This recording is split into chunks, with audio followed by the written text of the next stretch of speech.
우리가 참된 그리스도인이냐 아니냐, 그런 척도를 무엇으로 찾아볼 수 있냐면, 어떤 일을 만났을 때에 그 사람이 감사하느냐 또한 찬송하느냐를 보면 정말 저 사람이 성숙한 그리스도인이구나 우리가 알 수가 있습니다. 다시 말하면 성숙한 그리스도인은 언제나 감사하고 찬송하는 삶을 살아가게 되어 있습니다. 이제 우리가 구원을 받아서 주님 만날 때까지 방금 우리 귀한 찬양의 고백처럼 우리에게 주님께서 맡겨주신 세상으로 하여금 화목해 하는 일들, 주님이 주신 귀한 일을 감당함에 있어서 주님 만날 때까지 감사와 찬송하는 귀한 삶이 되어야 할 줄로 믿습니다. 왜 그렇습니까? 이사야 43장 21절은 그렇게 말하고 있어요.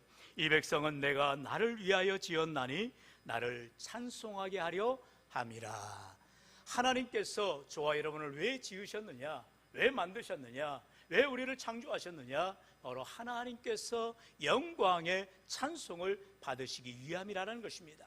우리가 이 땅에 살아가는 이유, 내 먹고 사는 문제가 아니라 하나님을 위하여서 살아가는 인생이 되어야 한다는 것입니다. 어떻게 해요? 하나님을 영원토록 즐거워하는 것입니다. 그를 찬송하는 것입니다. 그를 기뻐하시게 하는 것입니다. 하나님께 감사하며 나아가는 인생들마다 이러한 하나님의 영광의 찬송이 될 줄로 믿습니다. 그렇다면 오늘도 우리에게 이제 새해, 이제 내일 모레 또 설날을 앞에 두고 또 우리는 새해를 맞이합니다. 2022년 새해를 우리가 맞이하면서 정말로 하나님께서 우리로 하여금 하나님께 감사하는 삶, 찬송하는 삶으로 하나님께 영광 돌릴 수 있기를 주의 이름으로 간절히 축원합니다. 그렇다면 오늘 우리의 본문을 통하여서 우리가 어떻게 하나님께 감사하고 찬송할 것인가? 첫 번째로요, 여호와를 찬송하라라는 것입니다. 여러분, 하나님을 찬송하는 삶은요 언제나 믿음의 삶을 살아가게 되어 있습니다. 오늘 본문 1절로 2절에 말씀하지요. 우리 1절 2절 같이 읽어봅니다. 시작. 너희 의인들아 여호와를 즐거워하라. 찬송은 정직한 자들이 마땅히 할 바로다. 수금으로 여호와께 감사하고 열줄 비파로 찬송할지어다. 아멘. 우리 이렇게 예배 시간에 특별히 찬양을 할렐루야 찬양대가 올려드립니다. 그럴 때는 우리가 이렇게 발장을 끼고 그 찬양을 음미하는 것이 아닙니다.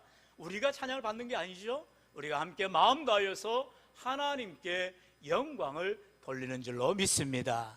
우리는 하나님께 영광을 돌리는 거예요. 나의 호흡을 통하여서, 나의 찬양을 통하여서 하나님께 영광을 돌리는 것이요, 하나님께서는 그 찬양을 받으시고 우리에게 하나님 은혜를 나누어 주시는 것입니다. 오늘 본문 뭐라 말합니까? 찬송은 정직한 자들이 마땅히 할 바니라 라고 말씀하고 있어요.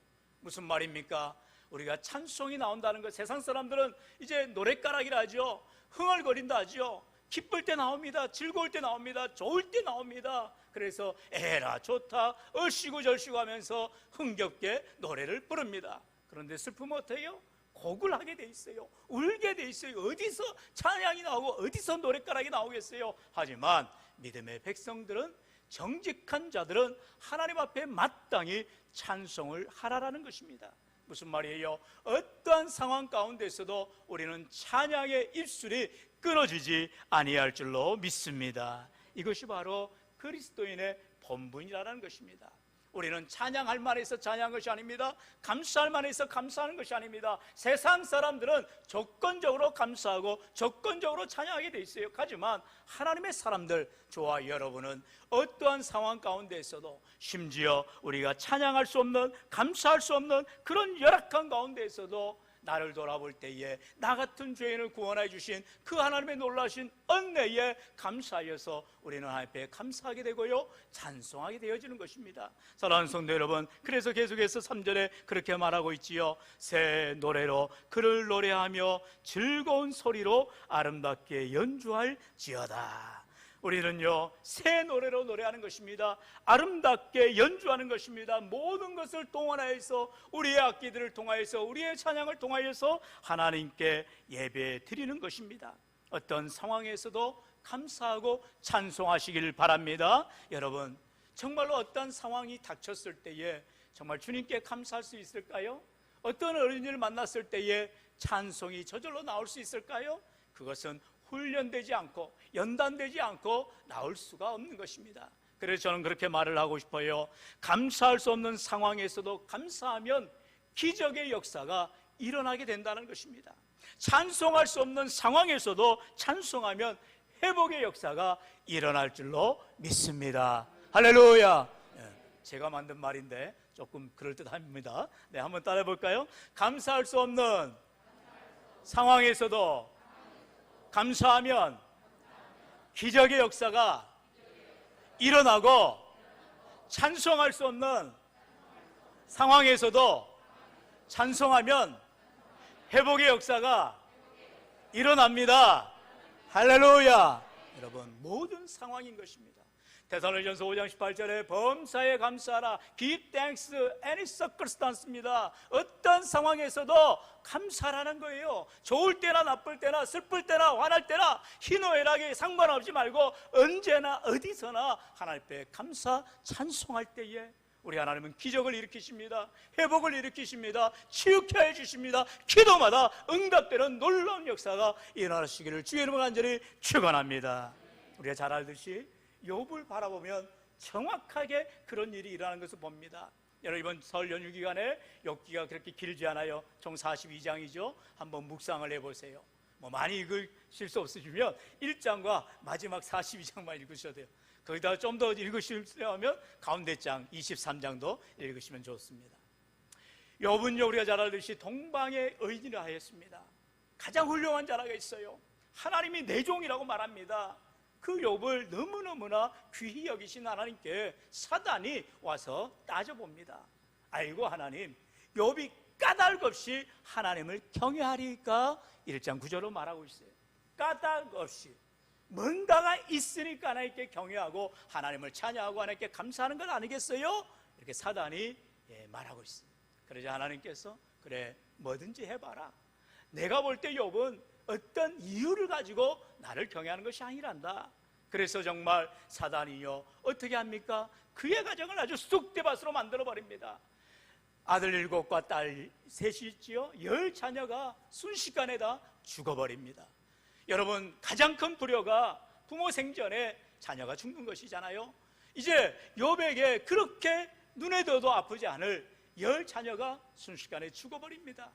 심지어 그가 가진 많은 재산들이 한 방에 다 날아가 버립니다. 아무것도 가진 게 없어요.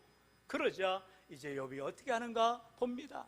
그럼에도 욥은 분명한 신앙의 고백을 하지요. 욥기 1장 21절로 보면은요, 이르되 내가 모태에서 알몸으로 나왔사온즉 또한 알몸이 그리로 들어가올지라. 주시니도 여호와시여 거두시니도 여호와시오니 여호와의 이름이 찬송을 받으시려다 하고, 여러분, 여호와 이름이 찬송을 받을지어다라고 욥은 그 상황에서도 하나님께 찬송을 드린다는 것입니다.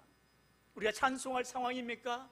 욥은요, 비록 내 눈앞에서 자녀들이 죽어가고 내가 가진 수많은 재산이 없어지고 내 삶에 고통이 오고 심지어 머리끝에서 발끝까지 온몸에 악창이 나서 기아장으로 긁어야만 할 정도로 고통스러운 가운데에 건강을 잃은 가운데 있어도, 목숨이 그저 간신히 달라붙어 있어도 욥은 하나님 앞에 원망하지 않더라는 것입니다. 죄짓지 않더라는 것입니다. 주시니도 여호와시오니 가져가시니도 여호와시니가 아니냐, 복주시니도 여호와시니 화를 당하는 것도 당연한 거 아니냐, 그는 모든 것을 받아들이더라는 것입니다. 우리는 때때로 신앙생활할 때에 너무나도 옹졸한 신앙생활할 때가 많아요. 하나님 내게 복을 반드시 주셔야만 합니다. 내가 잘 되어야만 합니다. 그래야 내가 예수님을 믿는 거 아니겠어요? 여러분, 그것은 하나님과 거래하는 것입니다. 세상 사람들은 내게 주는 것이 있으면 받는 것이 있지요. 기브 앤 테이크에 올립니다. 그러나 하나님께는 우리가 그저 받은 것밖에 없어요. 우리는 그저 하나님의 놀라운 은혜로 구원함을 받은 하나님의 자녀가 되었다는 것입니다. 내가 무엇 때문에 구원받았어요? 하나님이 나를 사랑하시기 때문에 내가 구원받은 것이에요. 내가 노력해서, 내가 무슨 잘하여서, 내가 무슨 어여뻐해서 우리 하나님이 구원해 주신 것이 아니라 우리는 본래 본질상 진노의 자녀였다고 성경은 말합니다. 우리는 다 죄인이었다고 말합니다. 우리는 구원받으려야 구원받을 길 없는 저 무서운 불구덩이 지옥불에 떨어져야 될, 우리는 다 악한 원수막의 자녀들이었어요. 그러나 하나님 우리를 사랑하셔서 독생자 예수 그리스도를 보내주시고 우리 죄를 대신하여 십자가에 죽으심으로 그 주님을 믿기만 하면 그 예수 그리스도의 보혈의 능력으로 저와 여러분이 구원을 받고 할렐루야. 이제 구원받은 자답게 하나님 앞에 나와 감사하며 찬송하며 예배하며 나아갈 때 우리 하나님께서 언제나 함께 해주시는 은혜가 있는 줄로 믿습니다. 이처럼 우리 인생 가운데에 감사하는 자들, 찬양하는 자들을 하나님께서 반드시 복주시며 함께 해주신다 말씀하고 있어요. 그래서 시편의 마지막 절 150편 6절은 그렇게 말하잖아요. 호흡 있는 자들아 여호와를 찬송할 찬양할지어다. 우리의 호흡이 닿을 때까지 오직 하나님을 목놓아 찬양하며 감사할 수 있기를 주의 이름으로 축원합니다. 이제 두 번째로 여호와께 감사하고 찬송한 사람들은요, 바로 여호와의 말씀을 사모하라라는 것입니다. 한번 따라할까요? 여호와의 말씀을 사모하라, 사모하라. 할렐루야. 여러분, 하나님의 말씀을 사모한다는 것은 그 말씀을 주야로 묵상하는 삶이라는 것입니다. 잘 알듯이 시편 1편에 복 있는 사람은 이렇게 말씀이 시작하잖아요. 하나님께서 복 주는 믿음의 사람들은 누구냐?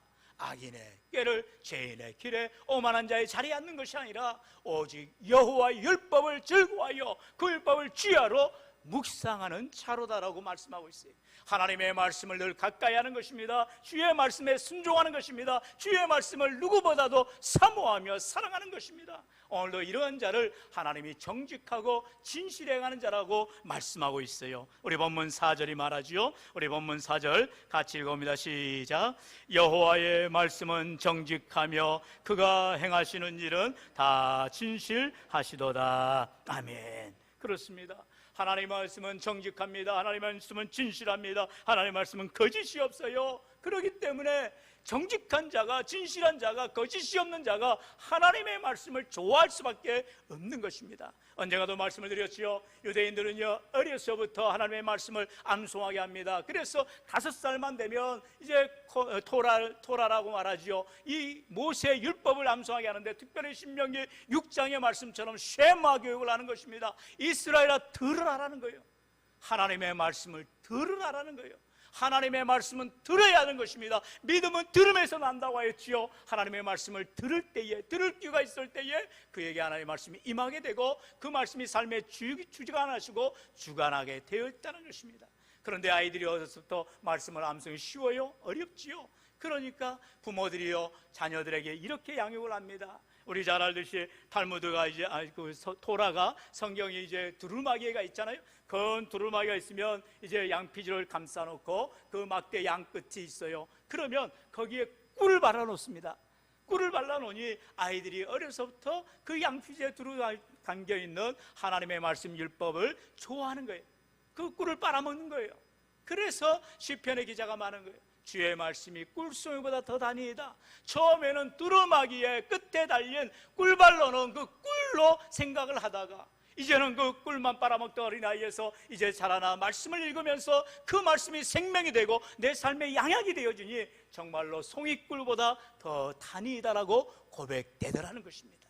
오늘도 사랑하는 성도 여러분, 어린아이들이 그저 핸드폰 던져주지 마시고, 그저 세상의 오락기에 세상의 향락에 던져주지 마시고, 말씀 앞에 나올 수 있도록, 말씀 한 절이라도 묵상할 수 있도록, 그 말씀을 붙들고 살아갈 수 있도록 우리가 어린아이들을 말씀에 양육하는 부모들이 되어야 할 줄로 믿습니다. 말씀을 사모하는 자들이 하나님 앞에 감사하며 찬송하게 되더라는 것입니다. 왜요? 히브리서 4장 12절은 말씀하지요. 하나님의 말씀은 살아있고 활력이 있어 좌우의 날선 어떤 검보다도 예리하여 혼과 영과 및 관절과 골수를 찔러 쪼개기까지 하며 또 마음의 생각과 뜻을 판단하나니 말씀하고 있어요. 하나님의 말씀은 생명의 능력이 나타난다는 것입니다. 하나님의 말씀은 우리에게 모든 삶의 기준이 되어 있다는 것입니다. 마음과 생각과 뜻을 판단하신다는 것입니다. 내 마음과 내 생각과 내 뜻이오다 중요한 것이 아니라 하나님의 뜻, 하나님의 마음, 하나님의 생각을 우리가 가져야 된다는 것이죠. 그럴 때에 내 생각이 아닌 하나님의 생각으로, 내 마음이 아닌 하나님의 마음으로, 내 뜻이 아닌 하나님의 뜻으로 살아가는 인생들을 하나님께서 반드시 복 주시고 함께 하시는 줄로 믿습니다. 여러분, 예수님께서도 말씀으로 기적을 베푸시고 치유케 하신 것을 보게 됩니다. 마태복음 8장 16절이지요. 저물매 사람들이 귀신 들린 자를 많이 데리고 예수께 오거늘 예수께서 말씀으로 귀신들을 쫓아내시고 병든 자들을 다 고치시니 할렐루야. 예수님께서 귀신들을 어떻게 쫓아냈다고요? 말씀 한마디로 쫓아내시는 것입니다. 예수님께서 병든 자들을 어떻게 고치신다고요? 말씀 한마디로 고치시는 것입니다. 여러분, 달리타금 아이야 일어나라 말씀 한마디에 어린 여자아이가 일어나는 것입니다. 예수님께서 나사로야 나오라 말씀하실 때에 죽은 지 나흘이나 지난 나사로가 얼굴에 온몸에 흰천을 두루동이고 무덤문에서 나오는 역사가 일어나게 되라는 것입니다. 오늘 우리 인생 가운데에 베드로와 요한이 제9시에 성전에 기도하러 올라가다가 안준뱅이를 바라봅니다. 안준뱅이는 그저 돈 달라고 외칩니다. 그럴 때에 내게 은과 금은 없거니와 내게 있는 것으로 내게 말하노니 나사렛 예수의 이름으로 일어나 걸어라. 할렐루야. 사랑하는 성도 여러분, 그냥 구호가 아니에요. 그냥 주문이 아니에요. 살아 역사해 주시는, 오늘도 내 삶을 인도해 주시는 생명의 말씀이라는 것입니다. 그 말씀을 그대로 믿는 자들에게 삶의 역사, 기적의 역사, 회복의 역사가 날마다 일마다 일어나시기를 주의 이름으로 축원합니다. 그런 인생들을 시편 119편 105절에 말씀하지요. 주의 말씀은 내 발의 등이요 내 길의 빛이니다라고 고백하게 되더라는 것입니다. 여러분, 인생길이 깜깜합니까? 어두운 밤길입니까? 바로 빛이 필요합니다. 등대가 필요합니다. 내 인생의 호레시가 되어주시는, 내 앞길을 열어주시는 주의 말씀을 붙들고 나아갈 때 우리 하나님께서 내 인생길을 밝히 비춰주신다 약속하는 것입니다. 그렇기 때문에 언제나 교회는요, 하나님의 말씀이 가장 최고의 권위가 되어야 되는 것입니다. 사람의 말이 아니에요. 어떠한 결정이 아니에요. 오직 살아 역사해 주시는 하나님의 말씀이 교회의 최고 권위가 되어주는 것입니다. 그렇기 때문에 우리는 종교 개혁을 단행한 것입니다. 구교에서 신교로 바뀌어진 것입니다. 오직 말씀이라는 것입니다. 구원함을 받음에 있어서 선행이나 공로나 노력이 아니라 오직 하나님 앞에 믿음으로 나아가는 오직 말씀으로의 삶이라는 것이죠. 계속해서 우리가 지난주 금요일부터 새벽기도에 이제 에베소서 강의를 합니다. 에베소 교회는요, 가장 훌륭한 교회 중에 한 교회입니다. 바로 말씀이 부응한 교회거든요. 말씀의 은혜가 있는 교회거든요. 바울이 에베소에서 2년 동안 목회하면서 두란노 서원을 세웁니다. 그리고 밤낮으로 에베소 성도들과 말씀을 강론합니다. 그럴 때에 그 에베소 교회에 놀라운 역사가 일어나게 되는 것을 보지요. 바로 사도행전 19장 9절로 10절의 말씀에 보면 바울이 그들을 떠나 제자들을 따로 세우고 두란노 세원에서 날마다 강론하니라. 2해 동안 이같이 하니 아시아에 사는 자는 유대인이나 헬라인이나 다 주의 말씀을 듣더라. 할렐루야. 여러분, 하나님의 말씀을 듣는 자들에게 놀라운 말씀의 부흥이, 놀라운 말씀의 역사가 일어나게 되더라는 것입니다. 우리 교회는요, 그렇기 때문에 언제나 말씀 중심, 하나님 중심, 교회 중심의 이 개혁주의 신앙으로 무장하는 교회가 되어야 되는 것입니다. 언제나 생명의 말씀, 능력의 말씀을 붙들고 사모하며 순종하고자 할 때에 하나님께 우리가 감사하게 되고요, 찬송하는 복된 인생 되시기를 주의 이름으로 축원합니다. 이제 마지막으로 우리가 하나님 앞에 감사와 찬송하는 삶은 어떠한 삶이냐? 우리 세 번째로요, 여호와를 경외하는 삶인 것입니다. 하나님 앞에 감사하는 인생은요, 하나님을 두려워하는 인생입니다. 하나님을 찬양하는 인생은요, 하나님께 경외하는 인생이라는 것입니다. 오늘도 하나님은 우리에게 하나님을 경외하고 의지하라고 분명하게 말씀하시지요. 우리 본문 마지막 8절 말씀 같이 읽어볼까요? 시작. 온 땅은 여호와를 두려워하며 세상의 모든 거민들은 그를 경외할지어다. 아멘. 하나님을 두려워하는 자입니다. 하나님을 경외하는 자들인 것입니다. 우리가 잘 알듯이 잠언 1장 7절 여호와를 경외하는 것이 지식의 근본이건을 말씀하고 있어요. 9장 10절에 보면은 여호와를 경외하는 것이 지혜의 근본이건을 말씀하고 있어요. 하나님을 경외한다는 것, 하나님을 두려워하는 것입니다. 하나님을 최고로 섬기는 것입니다. 하나님 앞에 최선을 다하여 믿음으로 나아가는 것입니다. 하나님만을 두려워하는 인생들은 사람을 두려워할 이유가 없어지는 것입니다. 그런데요, 하나님을 두려워하지 않는 인생들은 눈앞에 보여지는 사람 앞에, 권력 앞에, 물질 앞에, 세상 것 앞에 무서워하게 되어 있다는 것입니다. 오늘 저와 여러분 인생은요, 오직 하나님만을 두려워하며 하나님을 경외하여 하나님 앞에 감사하며 찬송하는 믿음의 삶, 지혜의 삶이 되시기를 주의 이름으로 축원합니다. 여러분, 이와 같은 인생은요, 정말 무엇보다도 하나님이 우리를 힘주시고 능력 주시고 함께 해주신다 말씀하는 것입니다. 우리 다 같이 마지막 12절 본문 이후에 있죠. 12절 말씀 같이 읽어볼까요? 시작. 여호와를 자기 하나님으로 삼은 나라 곧 하나님의 기업으로 선택된 백성은 복이 있도다. 아멘. 여호와를 자기 하나님으로 삼은 나라 곧 하나님의 기업으로 선택된 백성은 뭐가 있다고요? 복이 있다고 말하고 있습니다. 어떤 자가 복이 있는 자냐? 어떤 삶이 복받는 삶이냐? 하나님의 말씀대로 살아가는 인생, 하나님을 의지하는 인생, 하나님 앞에 감사와 찬송하는 인생, 그 인생을 하나님이 복 주신다라고 말씀하고 있어요. 오늘도 이와 같이 하나님께 감사할 때에 우리가 온 마음 다하여 내 호흡 다하여 열줄 비파로 모든 것으로 감사 찬양하시길 바랍니다. 하나님의 말씀을 사모하되 우리가 정직하게 진실하게 하나님의 말씀을 삶의 기준으로 분명히 세우며 내 어떠한 마음과 생각과 뜻보다도 우선하는 하나님의 말씀을 최우선할 수 있기를 바랍니다. 무엇보다도 하나님을 경외하시고 하나님을 의지하시고 그런 인생들에게 하나님 반드시 승리케 하시고 힘주시고 이루하여 주신다 우리 주님 말씀하세요. 사랑하는 성도 여러분, 우리가 하나님 앞에 감사하는 것, 우리가 하나님 앞에 찬양하는 것 이제 언제라도 하는 것이 아니라 바로 지금 이 시간부터 오늘부터 주님 앞에 결단하시길 바랍니다. 정말 내가 어떠한 상황에서도 하나님 앞에 감사하리라, 내가 어떠한 상황에서도 하나님 앞에 찬송하리라 믿음으로 결단하며 주님 성령 의지하며 나아갈 때에 우리 하나님께서 말씀의 충만함으로 성령의 충만함으로 오늘도 저와 여러분과 함께 하시며 늘 승리케 하시는 놀라운 은혜와 복 축복이 있기를 주의 이름으로 간절히 축원합니다.